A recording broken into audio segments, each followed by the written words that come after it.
प्रधानमन्त्री पुष्पकमल दाहालले जेठ 18 गते भारतीय समकक्षी नरेन्द्र मोदीसँग भेटवार्ता गर्ने कान्तिपुर समाचारमा आज पशुपतिनाथमा सुनको जलहरी बनाउँदा भएको भ्रष्टाचारको विषयमा अख्तियारको छानबिनमा ढिलाइ। विदेशमा रहेका 22 लाख नेपाली नागरिकलाई मताधिकारको व्यवस्था गर्ने तयारी। सूचना प्रविधि र इन्जिनियरिङ जस्ता प्राविधिक विषयमा नेपाली विद्यार्थीको आकर्षण। यस वर्षको मिस नेपालको उपाधि श्रीक्षा प्रधानलाई। शनिबारको स्वास्थ्य सल्लाहमा महिनावारीका बेला निम्तिने समस्याको समाधानबारे चिकित्सकको सुझाव। अन्तर्राष्ट्रियमा इजरायलमा गैर सरकारी संस्थाले लिने वैदेशिक अनुदानमा अंकुश लगाउने तयारी र खेलकुदमा काभा महिला भलिबल च्यालेन्ज कपको अपडेट। नमस्कार, अब मुख्य समाचार। प्रधानमन्त्री दाहालको भारत भ्रमण कार्यतालिका सार्वजनिक। परराष्ट्र मन्त्री साउद भन्छन् सीमा विवादबारे छलफल हुन्छ, गोप्य सहमति हुँदैन। कुनै गोप्य सन्धि सम्झौता गर्ने किसिमले यो सरकार अगाडि बढेको छैन। नीति कार्यक्रममाथि उठेका प्रश्नको प्रधानमन्त्रीले दिए जवाफ। भ्रष्टाचार अन्त्य र समृद्धिका लागि राष्ट्रिय सहमतिमा जोड। प्रतिनिधि सभाबाट आजै पारित गर्ने तयारी। आगामी आर्थिक वर्षको बजेट निर्माण अन्तिम चरणमा। स्रोत जुटाउन समस्या भएपछि बजेटको आकार घटाउने तयारी। पुरानै आयोजनालाई प्राथमिकता। जनसङ्ख्याको अनुपातमा कृषि उत्पादन वृद्धि नहुँदा परनिर्भरता बढ्यो। 10 महिनामै 2.25 खर्बको कृषिजन्य वस्तु आयात। तरकारी र फलफुलमै बाहिरियो 16 अर्ब। र ए डिभिजन लिगमा एपीएफ क्लबले जावलाखेललाई 2-0 गोलले हरायो। मछिन्द्र र आर्मी बीच बराबरी। शीर्ष स्थानको चर्च बोइज सङ्कटासँग पराजित।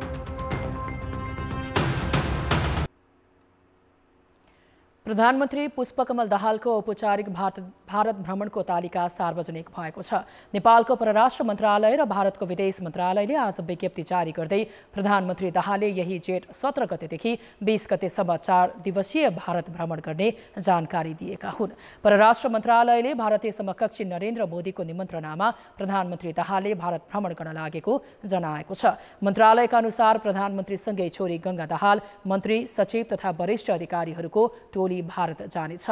प्रधानमन्त्री दाहालले भारतीय राष्ट्रपति द्रौपदी मुर्मू र उपराष्ट्रपति जयदेव धनखडसँग शिष्टाचार भेट गर्नेछन्। त्यस्तै प्रधानमन्त्री दाहालले भारतीय समकक्षी नरेन्द्र मोदीसँग जेठ 18 गते हैदराबाद हाउसमा प्रतिनिधि मण्डल स्तरीय वार्ता गर्ने तालिका छ। वार्तापछि संयुक्त पत्रकार सम्मेलन हुने परराष्ट्रले जनाएको छ। भारतीय प्रधानमन्त्री मोदीले प्रधानमन्त्री दाहाल र नेपाली प्रतिनिधि मण्डलको सम्मानमा दिवा भोजको समेत आयोजना गर्नेछन्। यस्तै नेपाल उद्योग वाणिज्य महासंघ र भारतीय उद्योग परिसंघले संयुक्त रूपमा आयोजना गर्ने नेपाल भारत व्यापार शिखर सम्मेलन प्रधानमन्त्री दाहालले सम्बोधन गर्ने कार्यक्रम रहेको छ। साथै दाहालले दुवै देशका व्यापारीसँग अन्तर्क्रिया गर्नेछन्। भारतका लागि नेपाली राजदूत शङ्कर प्रसाद शर्माले आयोजना गर्ने स्वागत समारोहमा प्रधानमन्त्री दाहालले भारतमा रहेका नेपाली समुदायसँग पनि छलफल गर्नेछन्। प्रधानमन्त्री दाहालले स्वदेश फर्कनु अघि मध्य प्रदेशको इन्दौर र उज्जैनको भ्रमण गर्नेछन्। नेपालको प्रधानमन्त्रीका रूपमा प्रधानमन्त्री दाहालको यो चौथो भारत भ्रमण हुनेछ। यस भ्रमणले नेपाल र भारत बीचको सदियौं पुरानो बहुआयामिक र सौहार्दपूर्ण सम्बन्धलाई थप प्रगाढ बनाउने परराष्ट्र मन्त्रालयले जनाएको छ। यस्तै भारतीय विदेश मन्त्रालयले प्रधानमन्त्री दाहालको भ्रमणले भारतको छिमेकी पहिलो नीतिलाई अझ सुदृढ गर्दै दुई देशबीच सम्बन्ध अझ बलियो बनाउने विश्वास व्यक्त गरेको छ। भारत भ्रमण सकेर प्रधानमन्त्री दाहाल जेठ 20 गते स्वदेश फर्कने कार्यक्रम रहेको छ। प्रधानमन्त्री पुष्पकमल दाहालको आसन्न भारत भ्रमणका क्रममा सीमा विवादले पनि स्थान पाउने भएको छ। परराष्ट्र मन्त्री एनपी साउदले भ्रमणका क्रममा भारतले अतिक्रमण गरेको कालापानी, लिपुलेक र लिम्पिया धुराको विषयले पनि प्रवेश पाउने जनाएका हुन्। यसबाहेक व्यापार, कृषि, ऊर्जा, उड्डयन लगायतका पुरानै एजेन्डाले प्राथमिकता पाउने पनि मन्त्री साउदको भनाइ छ। प्रधानमन्त्रीको भारत भ्रमणकै सेरोफेरोमा रहेर परराष्ट्र मन्त्री साउदसँग सहकर्मी पर्वतराज घिमिरेले कुरा गरेका छन्। मन्त्रीज्यू, प्रधानमन्त्रीको भारत भ्रमणको तयारी कसरी भइरहेको छ? विविध क्षेत्रमा तयारी गरिरहेका छौँ। एउटै क्षेत्र मात्रै छैन। ऊर्जाको क्षेत्र छ, कनेक्टिभिटीको क्षेत्र छ, पारवहनको क्षेत्र छ, व्यापार वाणिज्यको क्षेत्र छ, कृषि क्षेत्र छ। सबै ठाउँमा हामीले आवश्यक तयारी गरिरहेका छौँ। प्रधानमन्त्रीको भारत भ्रमणको क्रममा नेपालले उठाउने एजेन्डाहरू चाहिँ के हुन्? नेपालका जनताले भारतको जनताको तर्फबाट या हामीले भारतका जनताले नेपालको जनताको तर्फबाट कस्तो मैत्री र हार्दिकता उनीहरूले प्राप्त गर्न सक्छन्, यो बडो महत्त्वपूर्ण कुरा हो। त्यसकारण उठ्ने एजेन्डाहरू चाहिँ आफ्नो किसिमले उठ्छन् र उठेका एजेन्डाहरूलाई समाधानसम्म पुर्याउनु चाहिँ अहिलेको अवस्थामा हामी सबैको दायित्व पनि हो। धेरैलाई चासोको विषय सीमा समाधान होस् भन्ने छ। भारतले अतिक्रमण गरेको लिपुले, कालापानी, लिम्पियाधुरा जस्ता यी सीमा विवादको विषय प्रधानमन्त्रीको भ्रमणको क्रममा उठाइन्छ कि उठाइँदैन यो पटक? सीमाका बारेमा पनि छलफल हुन्छ र त्यसलाई चाहिँ वार्ता संवादलाई चाहिँ अगाडि बढाउने प्रक्रियामा हाम्रो जोड रहन्छ। तत्कालै कुनै सहमति नै भइहाल्छ भन्ने कुरा होइन। सहमतिका लागि चाहिँ छलफल गर्ने, वार्ता गर्ने यो प्रक्रियालाई चाहिँ अगाडि बढाउनुपर्छ। नेपालको व्यापार घाटा हेर्ने हो भने सबैभन्दा धेरै चाहिँ भारतसँग छ। व्यापार घाटा कम गर्ने विषयमा यो पटक छलफल हुन्छ कि हुँदैन? नन रेसिप्रोकल बेसिसमा हामीले चाहिँ भारतीय बजारमा हामीले प्रवेश पाएको खण्डमा मात्रै हाम्रो व्यापार घाटा घट्न सक्छ। त्यसका लागि हामी छलफल गर्छौँ। पञ्चेश्वर जलविद्युत आयोजनाको विषयमा चाहिँ के हुन्छ यो पटक? परियोजनालाई अगाडि बढाउने बारेमा हामी छलफल गर्दैछौँ र हाम्रो कोसिस छ, नेपालको कोसिस छ कि यसमा चाहिँ कुरा अगाडि बढोस्। पारवाहन सम्झौता चाहिँ समय अनुकूल छैन भन्ने छ, यो विषयमा पनि कुराकानी हुन्छ। समझदारी हुनेछ भन्ने हामीलाई विश्वास छ। नेपालले ठुलो लगानी गरेर अन्तर्राष्ट्रिय विमानस्थलहरू, लुम्बिनी विमानस्थल, त्यसै गरी पोखरा विमानस्थल बनायो, तर त्यसलाई पूर्ण रूपमा सञ्चालन गर्न अझै सकेको छैन। त्यसमा भारतले हवाई मार्ग चाहिँ अझैसम्म पनि स्वीकृत गरेको छैन। त्यसकारण पूर्ण रूपमा सञ्चालन आउन सकेको छैन। यो विषयमा के हुन्छ यो पटक? यो छलफलको प्रक्रियामै भएको हुनाले भारत सरकार सकारात्मक हुनेछ भनेर अपेक्षा लिएर बसेका छौँ हामी। इपिजी प्रतिवेदन भारतले अहिलेसम्म बुझेको छैन, यो विषय पनि प्रवेश पाउँछ? यो इपिजी ग्रुपको जुन निष्कर्षहरू छन् ती निष्कर्षहरूका प्रति सकारात्मकै छ। अब भारतले यसलाई कुन रूपमा ग्रहण गर्छ त्यसमा भारतको बुझाइलाई हेरेर मात्रै यसमा अगाडि बढ्न सकिन्छ। प्रधानमन्त्री पुष्पकमल दाहाल सरकारको आगामी आर्थिक वर्षको नीति तथा कार्यक्रमले स्पष्ट गन्तव्य पहिल्याएको दाबी गरेका छन्। प्रतिनिधि सभाको आज बसेको बैठकमा नीति तथा कार्यक्रममाथि सांसदहरूले उठाएका प्रश्नको जवाब दिँदै प्रधानमन्त्री दाहालले यो विशेष र राष्ट्रिय सहमतिकै दस्तावेज भएकाले सबैले सकारात्मक रूपमा लिनुपर्ने बताएका हुन्। उनले यसलाई ठोस कार्ययोजना सहित अगाडि बढाउने प्रतिबद्धता जनाए। देशभित्र देखिएका समस्या समाधान गर्न दलहरूबीच राष्ट्रिय सहमति र एकता आवश्यक रहेको उनको भनाइ छ।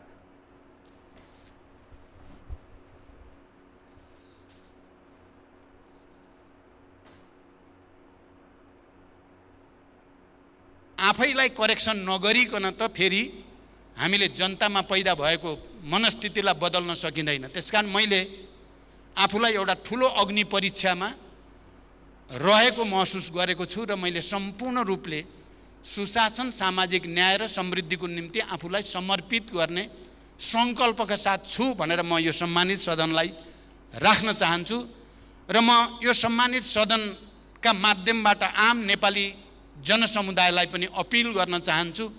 सुशासन र सामाजिक न्याय र समृद्धिको नयाँ अभियानको थालनीमा सबैको सहयोग आवश्यक छ।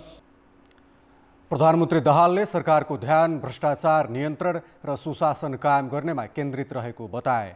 उनले नक्कली भुटानी शरणार्थी प्रकरण मात्र नभएर अन्य व्यथिति अन्त्यमा पनि सरकारको ध्यान गएको जानकारी दिए। हामीलाई विश्वास छ अदालतले दुधको दुध पानीको पानी गर्ने नै छ। प्रहरीले पनि यस बीचमा अनुसन्धान गर्दा थुप्रै अप्ठ्यारा र जटिलताको बीचमा पनि उनीहरू एउटा निष्कर्षमा पुगेका छन् र कयौँलाई लाग्छ यही मात्रै सरकारले यसैलाई मात्रै ध्यान दिएको छ कि? म यो सम्मानित सदनलाई भन्न चाहन्छु यसमा मात्रै होइन, अन्य तमाम व्यथितिहरूमा पनि सरकारको ध्यान छ। चाहे त्यो सम्पत्ति शुद्धिकरणसँग सम्बन्धित कुरा होस्, चाहे त्यो राजस्वसँग सम्बन्धित कुरा होस्, चाहे अन्य तमाम क्षेत्रका व्यथितिका कुरा हुन्, ती सबैलाई माथि पनि ध्यान छ र कदम कदम गरेर ती सबै सच्याउनु पर्छ र त्यसको निम्ति सबै राजनीतिक दल र यो सम्मानित सदनको सहयोगको आवश्यकता छ भन्ने म ठान्छु। प्रधानमन्त्री दाहालले राजनीतिक दलहरू बीचमा देखिएका समस्याका कारण नै जनतामा निराशा भरिएको भन्दै सबै सचिन्न जरुरी रहेको बताए। प्रस्तुत गर्छ।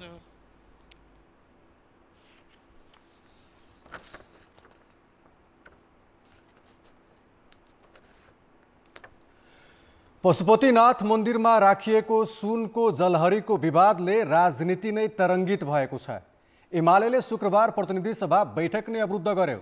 तर 2 वर्षदेखि अनुसन्धान गरिरहेको अख्तियार दुरुपयोग अनुसन्धान आयोगले न अनियमितता भएको भनेर मुद्दा चलाउन सकेको छ, न त्रुटि छैन भनेर सफाई नै दिएको छ, जसका कारण विश्वभरका हिन्दूको आस्थाको केन्द्र पशुपतिनाथको मूल मन्दिर नै विवादमा तानिएको छ।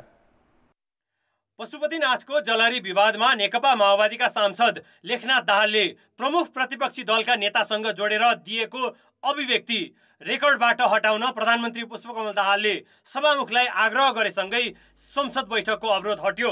जलहरीका केही विषयबारे अख्तियार दुरुपयोग अनुसन्धान आयोगमा निवेदन परि छानबिन अनुसन्धान भइरहेको छ।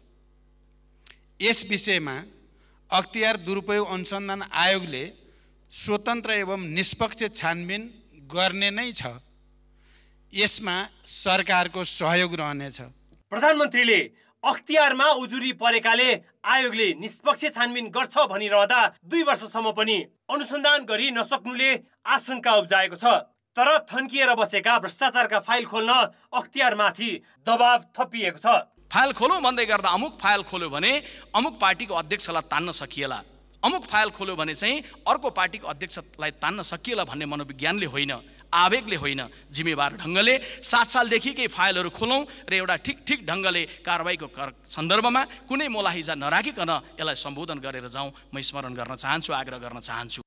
पशुपतिनाथको शिवलिङ्गको गर्भगृहलाई पूर्ण रूपमा ढाक्ने गरी निर्माण गरिएको सुनको जलहरी विवादकै बीच पशुपति क्षेत्र विकास कोषले 2077 फागुनमा मध्यराती जडान गरी बिहान राष्ट्रपतिबाट क्षमा पूजा समेत गरायो। जबकि विश्व सम्पदामा सूचीकृत पुरातात्विक क्षेत्रको स्वरूप र संरचना फेर्न नमिल्ने भन्दै सर्वोच्च अदालतको फैसला कार्यान्वयन अघि नै रातारात जडान गरिँदा उति बेलै शङ्का उब्जिएको थियो।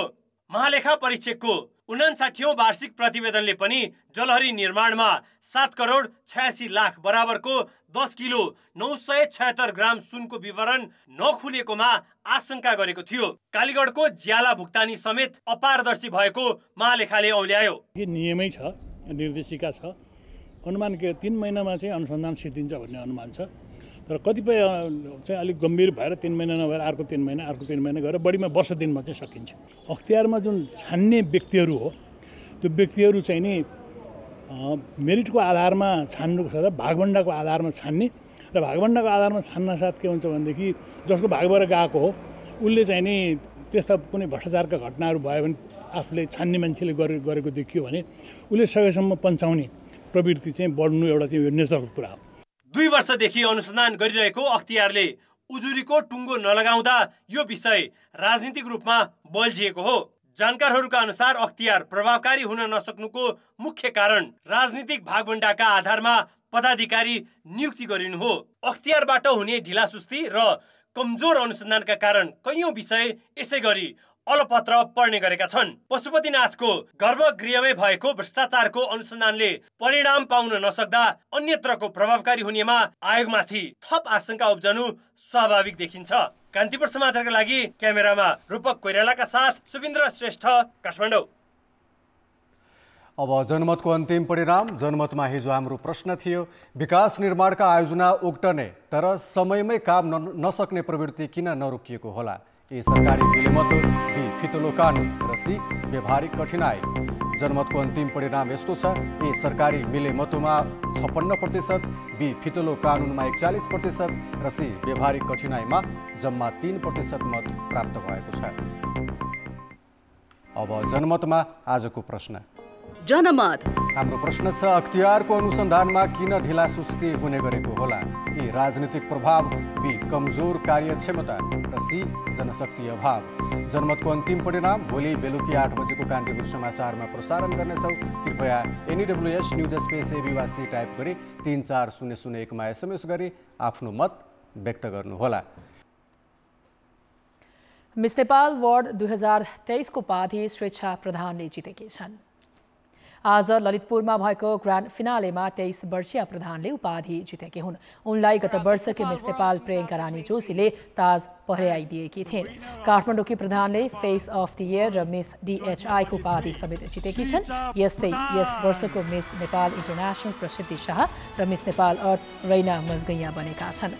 आयोजक दि हिडन ट्रेजरले आगामी मिस वर्ल्ड प्रतियोगितामा भने मिस नेपाल 2022 प्रियङ्का रानी जोशीलाई पठाउने निर्णय गरिसकेको छ।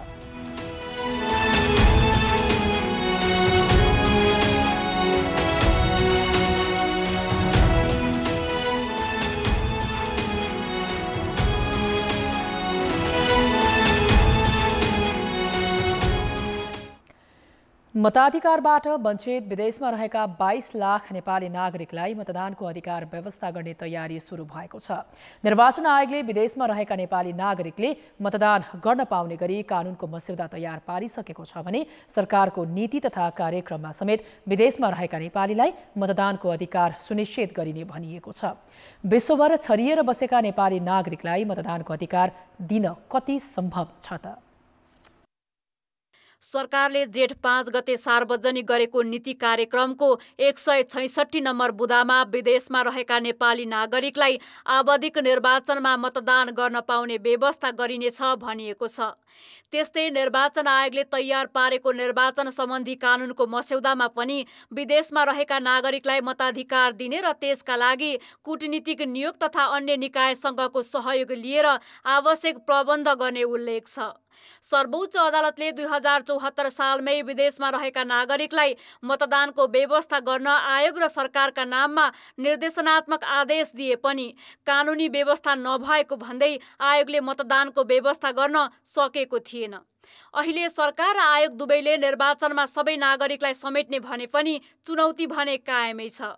सम्बन्धित देशको राजधानीमा मात्रै बाक्सा थाप्ने, अरूलाई चाहिँ नि अब सकिएन भन्ने हो कि, अथवा अनलाइनमा कुनै एउटा प्रविधि त्यस्तो आउन सक्छ कि, अथवा पोस्टल गर्न सकिन्छ कि, यी कुराहरू सबै चाहिँ अझै अब हामीले कार्यविधिगत रूपमा कसरी गर्ने, कसरी क्याप्चर गर्ने त उहाँको भोट क्याप्चर चाहिँ गर्नुपर्छ भन्ने कुरा अहिले इन्भिसेज गर्यो ऐनले।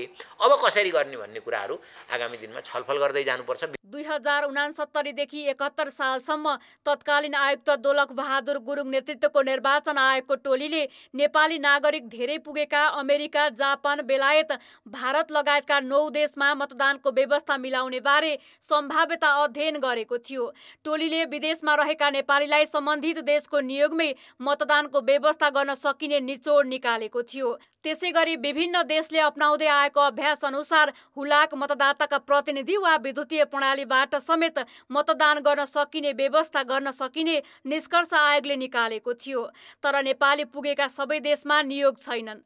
यस्तो अवस्थामा सबैलाई एकैचोटि समेट्न नसकिए नमुनाका रूपमा केही देशबाट सुरु गर्न सकिने आयोगका पूर्व पदाधिकारी बताउँछन्। ब्यालेट बक्स राखेर त्यहाँ मतपत्रहरू पिराएर मतदान अधिकार खटाएर आदि गर्ने कुराहरू चाहिँ त्यो चाहिँ प्राय असम्भव नै हुन्छ। कतिपय अरबियन कन्ट्रिजहरूमा सुरक्षाको कारणले नदिने पनि रहेछ, त्यो दिँदैन पनि उनीहरूले त्यहाँ मतदान अधिकार राख्नलाई। फेरि मतदान राखेर कति ठाउँबाट आएर हाल्ने विधा नपाउनेका कारणहरू हुन सक्छन्।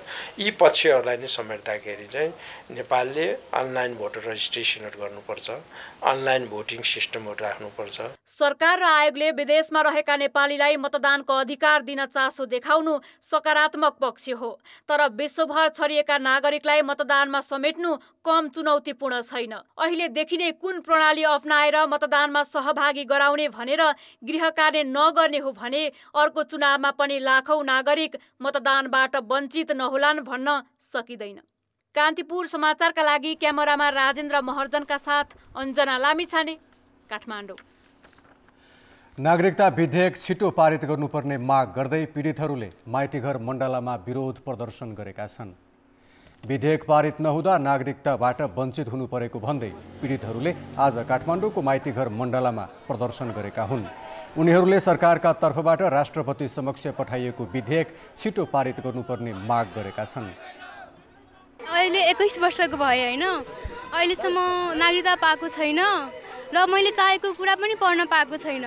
म के पढ्ने भन्ने सोचेको थिएँ, अहिलेसम्म पढ्न पाएको छैन। मेरो श्रीमतीको नागरिकता छ भनेर उनीहरू के भन्छ भने जन्मसिद्धको नागरिकलाई जन्मसिद्धमा दिने नागरिकता छोराछोरीलाई कि अङ्गीकृत दिने कि वंशज दिने यो नेपाल सरकारले यो डिफाइन अहिले क्लियरफाई गरेको छैन। नागरिकता पाउनबाट वञ्चितहरूले विधेयक पारित गर्नुपर्ने माग गर्दै धरना दिइरहेका बेला अर्को पक्षले भने विधेयक खारेज गरिनुपर्ने भन्दै विरोध गरेको थियो। यस क्रममा दुवै पक्षबीच केही बेर विवाद समेत भएको थियो। अब शनिबारको स्वास्थ्य सल्लाह। महिनावारी महिलाको प्राकृतिक चक्र हो, तर धेरै महिलामा महिनावारी भएका बेला पेट दुख्ने लगायत केही न केही समस्या देखिने गरेको हुन्छ। यस्तो बेला कस्ता सावधानी अपनाउनु पर्छ भनेर स्त्री रोग विशेषज्ञ डाक्टर सरोजा कार्की पाण्डेसँग सहकर्मी कृपाल गौतमले सोधेका छन्।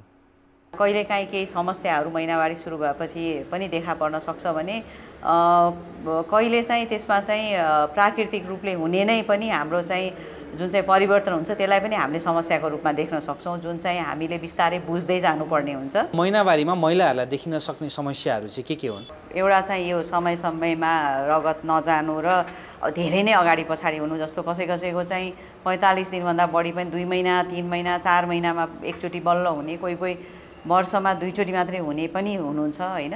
त्यस्तै अर्को भनेको ब्लिडिङ धेरै हुने, बीचबीचमा रगत देखा पर्ने, पेट दुख्ने समस्याहरू हैन। जस्तो सुरु भएको अलि दिनपछि नै चाहिँ पहिलो दोस्रो दिन पेट दुख्ने, कहिलेकाहीँ काममा जान पनि गाह्रो हुने, स्कुल जान पनि गाह्रो हुने, त्यो समस्या पनि निकै नै देखिन्छ हैन। रातिन पनि हुन्छ। कसैलाई चाहिँ यस्तो बेलामा अलिकति हाम्रो चाहिँ मुड स्विङहरू हुने हैन, एकदमै रिस उठ्ने, चिडचिडापन जस्तो हुने, अनि ब्रेस्टहरू दुख्ने, त्यो पनि महिनावारीकै हर्मोनहरूको चेन्जले गर्दा हुने हो। यो महिनावारीमा देखिने समस्यामध्ये कस्तोमा चाहिँ चिकित्सककोमा जानुपर्छ र कस्तोमा चाहिँ घरमै उपचार गर्न सकिन्छ? हल्का चाहिँ आफ्नो मुडहरू चेन्ज हुने हैन, महिनावारी भएको बेला हर्मोनले गर्दाखेरि। त्यस्तै चाहिँ हाम्रो चाहिँ हल्का ब्रेस्टको दुखाइहरू भन्ने कुरा अथवा अनकम्फर्टेबल हुने, तिनी चिजहरू भनेको चाहिँ बिस्तारै हुन्छ नै। अनि तर अब ब्लिडिङको प्याटर्न पनि अलिअलि फरक हुनुमा केही फरक पर्दैन, तर निकै नै फरक पर्न थाल्यो। जे चिज पनि बढी देखिन थाल्यो, जस्तो ब्लिडिङै पनि धेरै हुन्छ, धेरै दिनसम्म हुन्छ, लामो समयसम्म 7-8 दिनभन्दा उता हुन्छ, अथवा मात्रामा असाध्यै धेरै हुन्छ भनेदेखि र पेट धेरै नै दुख्ने गर्छ, जसलाई चाहिँ औषधिले पनि भ्याइरहेको छैन र हरेकपल्ट चाहिँ अफिस नजाने अथवा चाहिँ पढाइ नै छोड्नुपर्ने अवस्था छ भने चाहिँ निश्चय पनि त्यो चाहिँ समस्या हो र त्यसको लागि चाहिँ हामीले स्त्रीरोग विशेषज्ञहरूका चाहिँ सम्पर्क गर्नुपर्ने हुन्छ। महिलाहरूले चाहिँ जथाभावी औषधिहरू पनि प्रयोग गरेर हुन्छन्, चिकित्सकलाई नदेखाई उनीहरूको सल्लाह नलिई यसरी प्रयोग गर्दा कस्तो समस्या देखिन सक्छ? एउटा ट्याब्लेट एकचोटि खानलाई केही फरक परेन हैन, एउटा दुईटा खानलाई, तर लगातार खाने अवस्था छ भने चाहिँ सल्लाह लिएरै खानु राम्रो। धेरै खाँदाखेरि राम्रोसँग पानी पिएनौँ भने किडनीहरूलाई इफेक्ट गर्नु सक्छ, लङ टर्ममा तिनीहरू नै समस्या देखिन सक्छ, ग्यास्ट्राइटिसहरूको समस्या देखिन सक्छ, तिनै समस्याहरू निम्त्याउने। खानपानमा चाहिँ कतिको ध्यान दिनुपर्छ? कस्तो खाना खानुपर्छ, कस्तो खानु हुँदैन? गुलियो जुन चाहिँ मिश्री काँडाहरू भन्छ, कहिलेकाहीँ पेट दुखेलाई त्यसले पनि अलिकति धेरै नभए पनि सहयोग चाहिँ गर्न सक्छ। र अरू हाई प्रोटिन रिच खानाहरू जस्तै अन्डा, माछा मासुहरू, झोलचिरहरू बढी खाने त्यस्तो बेलामा, र केही पनि बार्न पर्ने चाहिँ हुँदैन। अर्थ र विकास। सरकारले सोमबार संसदमा पेश गर्ने आगामी आर्थिक वर्षको बजेट निर्माणको काम अन्तिम चरणमा पुर्याएको छ। करका दर भने भोलि राति मात्र टुङ्गो लगाउनेछ। अर्थ मन्त्रालयका अनुसार बजेटको मस्यौदालाई अन्तिम रूप दिने काम भइरहेको छ। अर्थमन्त्री प्रकाश शरण महतले बजेटमा समावेश भएका र थप्नुपर्ने विषयमा दैनिक जसो प्रधानमन्त्रीलाई भेटेर राय लिइरहेका छन्। प्रधानमन्त्रीले दिएका सुझाव समेट्न अर्थमन्त्रीसहित मन्त्रालयका उच्च तहका कर्मचारी दिनरात खटिएको अर्थमन्त्रीको निजी सचिवालयले जानकारी दिएको छ। करका दर हेरफेरको विषय भने भोलि राति मात्र टुङ्ग्याइनेछ। स्रोतको अभाव झेलिरहेको सरकारले चालु आयोजना सक्ने गरी बजेट विनियोजन गर्दैछ। सबैजसो मन्त्रालयको बजेट सिलिङ घटाइएकाले बजेट नै सानो आकारको आउन सक्ने बताइएको छ। राष्ट्रिय योजना आयोगले भौतिक पूर्वाधार मन्त्रालयको बजेट 1 खर्ब भन्दा तलकै बनाउन आग्रह गरेपछि नयाँ योजना समावेश गरिएको छैन। आजसम्म मैले यो मन्त्रालय अन्तर्गत काम गरेको झन्डै 30 वर्ष हुन लाग्यो। बजेट घटेको थाहा पाएको मैले यसैपालि हो। 33-34% बजेट घटेको छ। भनेपछि हामीलाई अहिलेसम्म भइरहेका चलिरहेकै आयोजना सञ्चालन गर्नलाई ठुलो धौधौ भएको अवस्था छ। यसमाथि पनि नयाँ आयोजना सञ्चालन गर्नु भनेको चाहिँ त्यो असम्भव प्राय नै छ। शहरी विकास, पर्यटन, खानेपानी मन्त्रालयले पनि पुरानै कार्यक्रम सक्ने गरी बजेटमा आफ्ना कार्यक्रम प्रस्ताव गरेका छन्। कृषि तथा पशुपन्छी विकास मन्त्रालयले रासायनिक मल बाहेक अन्य कार्यक्रममा गत वर्षभन्दा कम बजेट प्रस्ताव गरेको छ। राष्ट्रिय योजना आयोगले एकै वर्षमा प्रतिफल दिन सक्ने आयोजनामा बजेट केन्द्रित गरिएको र केही आयोजनामा बजेट रोक्का गर्नेसम्म बताइसकेको छ। राष्ट्रिय स्रोत अनुमान समितिले 16 खर्ब 88 अर्बको बजेट बनाउन सुझाएको थियो। अब जनताको आवाज हामीले आज 7 प्रदेशमा सोधेका छौं। आगामी आर्थिक वर्षको बजेटले कुन विषयलाई सबैभन्दा धेरै प्राथमिकता दिनुपर्ला? जनताको आवाज। प्राथमिकता चाहिँ स्वास्थ्यलाई दिनुपर्छ र अर्को प्राथमिकता भनेको रोजगारलाई दिनुपर्ने हुन्छ। पर्यटनलाई विशेष प्राथमिकतामा राख्नुपर्ने देखिन्छ। पर्यटन र उद्योगमा केन्द्रित गरिकन रोजगार उत्पादन गर्ने। आम जनताको लागि जुन समृद्धिको एउटा ठोस रूपरेखा खडा हुन्छ त्यसमा आधारित बजेट हुनुपर्छ। जनताको आय आर्जनमा प्रत्यक्ष रूपमा गाँसिएका विकासहरू र पर्यटनमा गाँसिएका विकासहरूमा अगाडि जानुपर्छ। किसानहरू छ नि, कृषकहरू, उहाँहरूको लागि त्यो खेतीको लागि बजेट छुट्याउनु पर्थ्यो। कृषि र पर्यटनमा सरकारले एकदम फोकस गर्न एकदमै जरुरी छ। स्वास्थ्य र शिक्षा यसमा चाहिँ बजेटको सबभन्दा बढी प्राथमिकता हुनुपर्ने। निश्चित लक्षित वर्गको लागि आउनुपर्छ र अन्य ठुला वर्गको लागि जरुरत छैन। कृषि प्रधान देश भएको कारणले कृषिलाई प्रायोरिटी दिने, कृषिलाई अनुसन्धानमूलक बनाउने। 1 नम्बरमा शिक्षा है, 2 नम्बरमा स्वास्थ्य, अनि यो बेरोजगार युवाहरूको लागि सबभन्दा बढी बजेट दिएर मधेसलाई चाहिँ विकास गर्न एकदम नितान्त आवश्यक छ। ऊर्जा साथको केही कार्यक्रम ल्याउन सकेन केही हुन्छ कि? कृषिलाई पहिलो प्राथमिक रूपमा लिनुपर्छ। पहिलो शिक्षा, त्यसपछि स्वास्थ्यमा। वैदेशिक रोजगार भन्दा पनि नेपालमै के गर्न सकोस् भनेर नेपालीहरूलाई पनि अलिकति हेर्नु पर्यो कि यसपालि बजेटमा स्वास्थ्यलाई धेरै नै हाम्रो के अरे सरकारी के अरे अस्पतालको लागि चाहिँ एकदमै छुट्याउनु पर्ला जस्तो छ। स्वास्थ्य, शिक्षा र कृषिमा चाहिँ बढी जोड दिएर ल्याउनुपर्छ। कृषिमा दिनुपर्छ हैन, पर्यटकीमा दिनुपर्छ। महिलाहरूलाई रोजगारी सृजना कसरी गर्ने, प्रबन्धन कसरी गरेर लाने भन्ने विषयमा चाहिँ विशेष चाहिँ फोकस गर्नुपर्छ। सबैभन्दा धेरै लगानी नै उत्पादनशील क्षेत्रमा आउनुपर्छ।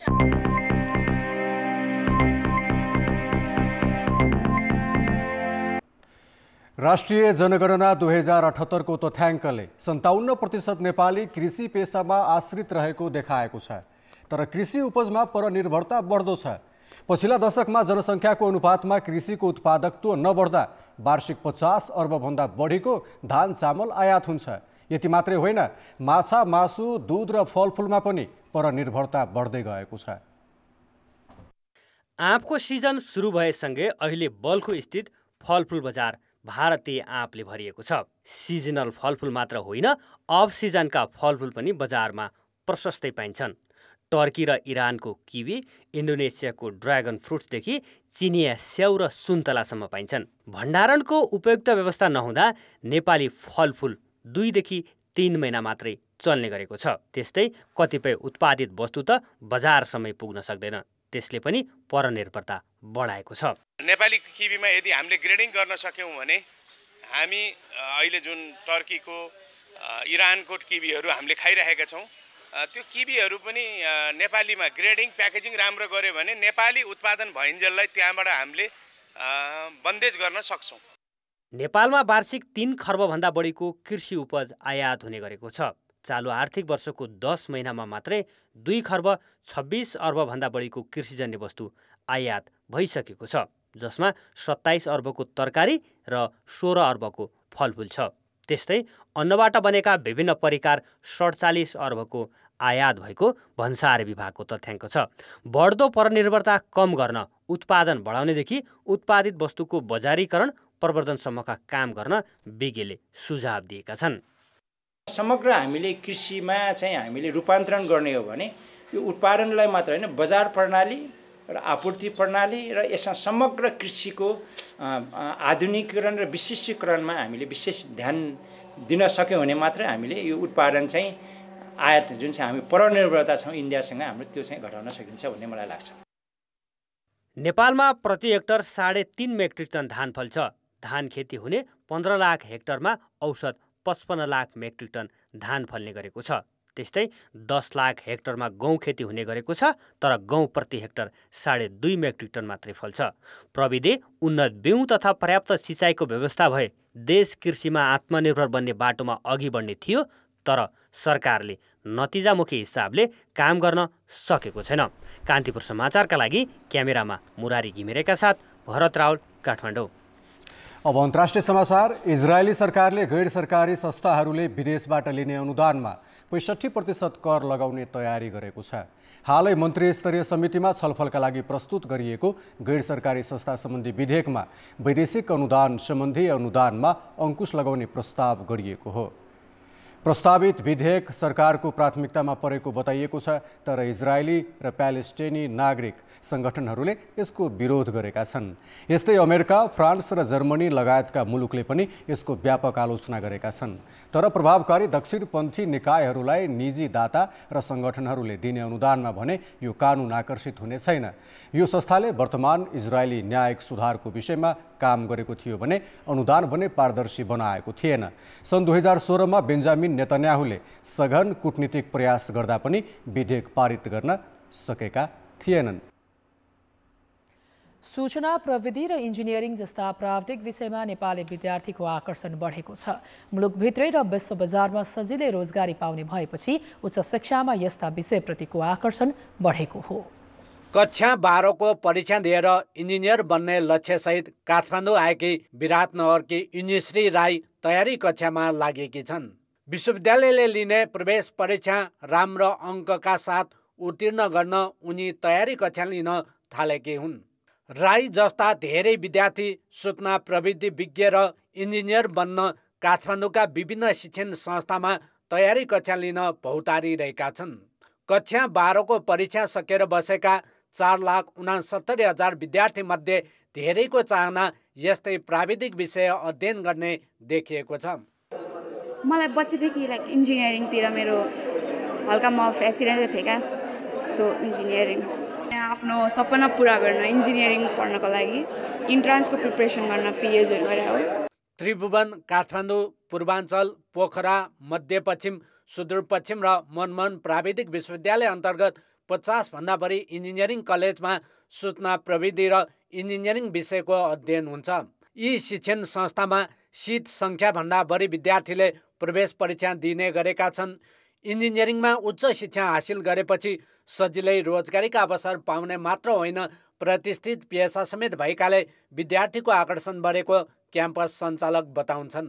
इन्जिनियरिङ क्षेत्र आफैमा एउटा प्रेस्टिजियस क्षेत्र हुनुको साथसाथै र जो विद्यार्थी इन्जिनियरिङ पढेको छ नेपालमा पनि त्यति नै राम्रो स्कोप छ, उसको भविष्य छ भने उसले बाहिर जान चाह्यो भने आफ्टर ग्रेजुएसन उसको अन्डर ग्रेजुएट कोर्स यहाँ पढेर विदेश जान चाह्यो भने इजिली स्कलरसिपहरू पाउँछ। इन्जिनियरिङ शिक्षालाई देश विकासको मेरुदण्डको रूपमा लिइन्छ। सूचना प्रविधिको द्रुत विकाससँगै मुलुकको विकासका लागि अत्यावश्यक जनशक्ति भएकाले पनि विद्यार्थी यस्तो शिक्षामा आकर्षित भएका हुन्। आजभोलि आइटीको जमाना, कम्प्युटरको जमाना, यो संसारभरि देशलाई पनि चाहिने, विश्वलाई पनि चाहिने। त्यही भएर इन्जिनियरिङ शिक्षा सदा सर्वदा नै एकदम आकर्षणको विषय हो। यसमा फेरि इन्जिनियरिङ भनेर मात्र भएन, इन्जिनियरिङ भित्र पनि अथाह महासागर विषयहरू छन्। इन्जिनियरिङ शिक्षामा विद्यार्थीको चाप बढेपछि सरकारले थप 3वटा क्याम्पस स्थापना गर्ने तयारी गरेको छ। सूचना प्रविधि र इन्जिनियरिङमा विद्यार्थीको पहुँच बढाउन मात्रै नभएर गुणस्तरमा पनि उत्तिकै ध्यान दिनु जरुरी छ। कान्तिपुर समाचारका लागि क्यामेरामा हेम प्रसाईका साथ नारायण किलम्बु, काठमाडौँ। नेपालको संविधानमै अपाङ्गता भएका व्यक्तिलाई राज्यबाट विशेष संरक्षण र सुविधा पाउने हकको व्यवस्था छ, तर व्यवहारमा भने अपाङ्गता भएका धेरै नागरिकले पशु सरहको जीवन बाँचिरहेका छन्। धादिङको खनियाबास सिङ्गङका पारस तामाङ वर्षौंदेखि बाख्राको खोरमा साङ्लोले बाँधिएर बसेका छन्। उत्तरी धादिङको खनियाबास गाउँपालिका 3 सिङ्गाङमा बस्तीदेखि झन्डै 150 मिटर पर एकान्तमा एउटा गोठ छ। गोठमा तल भैँसी बाँधिएको छ, माथि छ बाख्राको खोर। खोरभित्र बाख्रासँगै राखिएका छन् पारस तामाङ। बोल्न नसक्ने हुनाले पारस आफ्ना कुरा व्यक्त गर्न सक्दैनन्। उनलाई 7 वर्षको उमेरदेखि यसरी बाख्राको खोरमा थुनेर राखिएको छ। खुल्ला छोड्दा बेसुरमा जथाभावी हिँड्ने बताउने परिवारले खोरमा थुनेका मात्रै छैनन्, खुट्टामा डोरीले समेत बाँधेर राख्ने गरेका छन्। दिउँसो बाख्रा चरनमा निक्लँदा पारसलाई खोर छेउैको रुखको फेदमा लगेर बाँध्ने गरेको दृश्य निकै कारुणिक र अमानवीय छ। हेरचाह गर्ने मान्छे नभएकाले खोरमा थुनेर काममा जानुपर्ने बाध्यता पारसकी हजुरआमा सुनाउँछिन्। Sur chongjin zunglame hana bin yarjim mala washing wang sila washing prare hana bin yar la washing baru sungne mari mi tiji ba tama ke hu bajin bimba sabathung ma bimba azem mamne ne anandala tangrari yar ba। 2076 साल भदौ 15 गते महिला बालबालिका तथा ज्येष्ठ नागरिक मन्त्रालयले पूर्ण अपाङ्गता भएका व्यक्तिलाई पुनर्स्थापना गर्न निर्देशन दिँदै सबै स्थानीय तहहरूलाई परिपत्र गरेको थियो।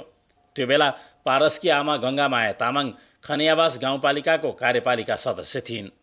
उनले आफै जनताको सेवामा लाग्नुपर्ने व्यक्तिले कसरी आफ्नै छोराको उपचार र सहयोग मागौँ भनेर मुख खोल्न सकिनन्। हजुरआमाको भरमा पारसलाई गाउँमा छाडेर उनका बाबुआमा अहिले अरू 3 सन्तानका साथ सदरमुकाममा ज्याला मजदुरी गर्दछन्।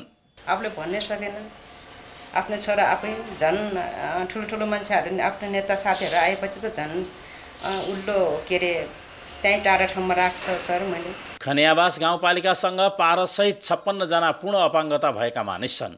पारसलाई बाख्राको खोरमा राखिएको बारे गाउँपालिकाले भर्खर मात्र थाहा पाएको छ। कतिपय अझै माथिल्लो भागमा जाँदाखेरि त नेपाली भाषा पूर्ण रूपमा बुझ्न नसक्ने आमा दिदीबहिनीहरू पनि हुनुहुन्छ।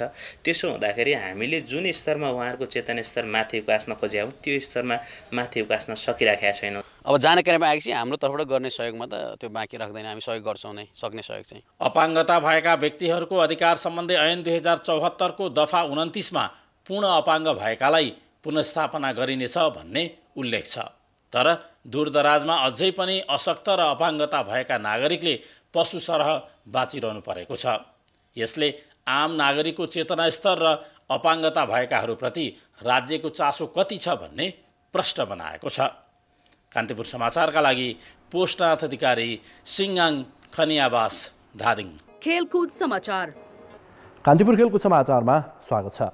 विभागीय एपीएफ फुटबल क्लब उपाधि होडको जावलाखेल युथ क्लबलाई हराउँदै शहीद स्मारक ए डिभिजन लिगको शीर्ष 6 मा उक्लिएको छ। 22औं चरणको पहिलो खेलमा एपीएफले जावलाखेललाई 2-0 गोलले पराजित गरेको हो। त्रिपुरेश्वर स्थित दशरथ रङ्गशालामा एपीएफले सहज जित दर्ता गर्यो।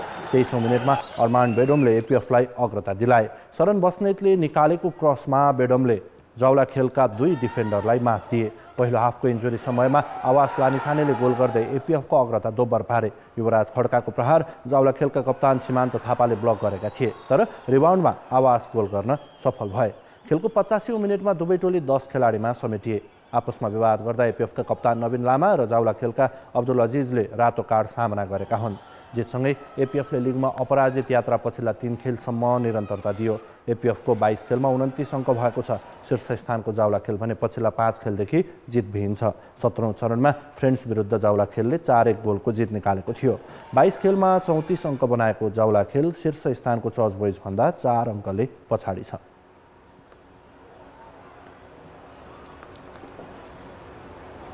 दोस्रो स्थानको मचिन्द्र फुटबल क्लबले शहीद स्मारक ए डिभिजन लिगमा विभागीय त्रिभुवन आर्मीसँग बराबरी खेलेको छ। 1-1 गोलको बराबरी गर्दै मचिन्द्रले आर्मीसँग अङ्क खोसेको हो।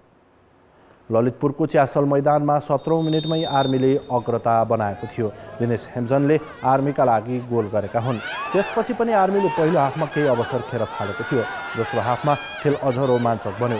पछि परेको मचिन्द्रले आक्रामक खेल प्रस्तुत गर्दै 60औं मिनेटमा बराबरी गोल फर्कायो। आन्द्रेस नियाको कर्नरलाई क्लियर गर्ने क्रममा युद्धशाहीको प्रहार आफ्नै पोस्टमा गोल भएको थियो। खेलमा त्यसपछि दबाव बनाएको आर्मीले 3 राम्रा अवसर गुमायो। मचिन्द्रका गोलरक्षक विशाल श्रेष्ठले आर्मीका नवोत्कृष्ट र दिनेश हेम्जनले बनाएका केही राम्रा अवसर बचाउ गरे। 81औं मिनेटमा सुदिल राई 1 वर्सेस 1 सिचुएसनमा गोल गर्न चुके। विशाल श्रेष्ठले डाइभ हान्दै सुदिलको प्रहार बाहिर पठाएर मचिन्द्रको बराबरीको स्थिति कायम राखेका थिए। विशाल प्लेयर अफ द म्याच समेत बने। बराबरीपछि दोस्रो स्थानको मचिन्द्रको 22 खेलमा 36 अङ्क भएको छ। आर्मी 30 अङ्कसहित चौथो स्थानमा उक्लिएको छ। आजै भएको अन्तिम खेलमा शीर्ष स्थानको church boys United relegation जोनको Sankata क्लबसँग 1-0 ले स्तब्ध भएको छ। त्रिपुरेश्वर स्थित दशरथ रङ्गशालामा सङ्कटाले 6औं खेलपछि जित निकाल्दा चर्च बोइजको 4 खेलदेखिको अपराजित यात्रामा ब्रेक लागेको हो। दुवै टिमले गोलका अवसर खेर फालेपछि पहिलो हाफ गोलरहित बराबरीमा सकिएको थियो। 69औं मिनेटमा सङ्कटाले काउन्टर मुभ सिर्जना गर्दै गोल हान्यो। कमल श्रेष्ठको फ्री किक सङ्कटाका डिफेन्डरले ब्लक गरेका थिए। सोही बल आयुष कलानले नेल्सन जुनियरका लागि फाले। जुनियरले झन्डै एउटा बक्सदेखि अर्को बक्ससम्म दौडाएर दिएको पासमा युसुफ हत्रुइसले उत्कृष्ट फिनिस गरेका हुन्। त्यसपछि खेलमा फर्कन नसक्दा चर्च बोइजले 22औं चरणमा 3 अङ्क गुमायो। उसले दोस्रो स्थानको मचिन्द्र र तेस्रो स्थानको जाउला खेलसँग अङ्क दूरी बढाउने र घटाउने मौका गुमायो। चर्च बोइजको 38 अङ्क छ। जितसँगै रेलिगेसन जोनको सङ्कटालाई भने केही राहत मिलेको छ। 26 अङ्कसहित टिम 11औं स्थानमा उक्लिएको छ। सङ्कटाको जितसँगै फ्रेन्ड्स क्लब पुनः रेलिगेसन जोनमा धकेलिएको छ। श्रीलङ्काले काबा महिला भलिबल च्यालेन्ज कपमा 5औं स्थान हात पारेको छ। किर्गिस्तान विरुद्ध सोझो सेटको जित निकाल्दै श्रीलङ्का 5औं भएको हो।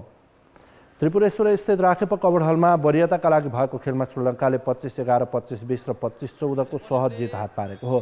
किर्गिस्तानले श्रीलङ्का विरुद्ध दोस्रो सेट बाहेक चुनौतीपूर्ण प्रदर्शन गर्न सकेन। यस्तै 7औं स्थानका लागि भएको खेलमा मालदिप्सले बङ्गलादेशलाई 4 सेटमा हरायो। पहिलो सेट 25-21 ले गुमाएको मालदिप्सले पुनरागमन जित निकालेको हो। त्यसपछिका 3 सेटमा मालदिप्स क्रमशः 25-14, 25-23 र 25-15 ले विजय भएको थियो। जितसँगै मालदिप्स 7औं बन्यो भने बङ्गलादेशले 8औं स्थानमा चित्त बुझायो। प्रतियोगिता अन्तर्गत भोलि नेपालले तेस्रो स्थानका लागि उज्बेकिस्तानको सामना गर्नेछ। खेल बिहान 11 बजे सुरु हुनेछ। दिउँसो 2 बजे हुने फाइनलमा भारत र काजाकिस्तान प्रतिस्पर्धा गर्नेछन्।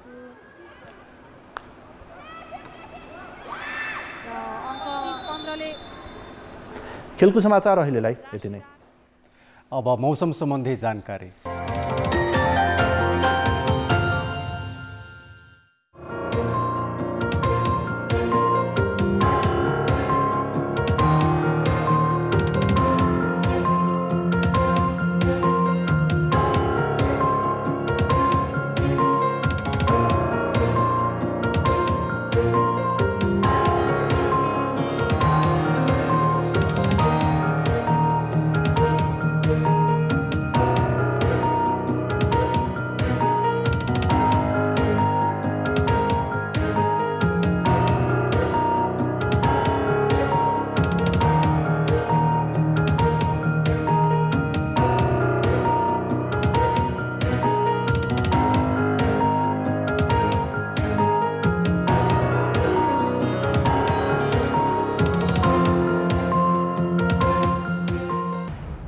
समाचार अहिलेलाई सकियो। कान्तिपुर टेलिभिजन हेर्दै गर्नुहोला। नमस्ते।